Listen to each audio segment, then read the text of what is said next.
Hi ma'am, good morning ma'am. Try a sample of a new exciting flavor from Anchor Butter, Anchor Maple. This maple butter blend will add a new exciting sweet twist to any dish. You can use it for baking, cooking, or as a spread.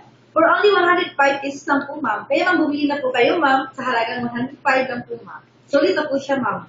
Bago ba yan? Yes ma'am, it's a new product of Anchor Butter ma'am. You can use it for cooking, baking, or as a spread. Kaya ma'am, bumili na po kayo ang salagang 105 lang po siya, ma'am. Ang mahal naman. Ma'am, sulit naman po yung pera niyo po, ma'am. Kasi ma'am, marami po siya magagamit, ma'am, katulad ng pagluluto, at saka as a spread, ma'am. Kaya ma'am, bumili na po kayo ang salagang. Pwede ba siya pang dessert? Yes, ma'am, pwede po natin magagamit sa dessert, ma'am. Para mas maiba naman yung lasa natin, ma'am. And you can use it for cooking, baking, or as a spread, ma'am. Kaya ma'am, bumili na po kayo, ma'am, sa halagang 105 pesos po siya. Ano bang pinagkaiba niya sa salted na Anchor butter? Ma'am, salted, and Anchor maple butter, ma'am, is a bold dairy goodness of Anchor butter, ma'am.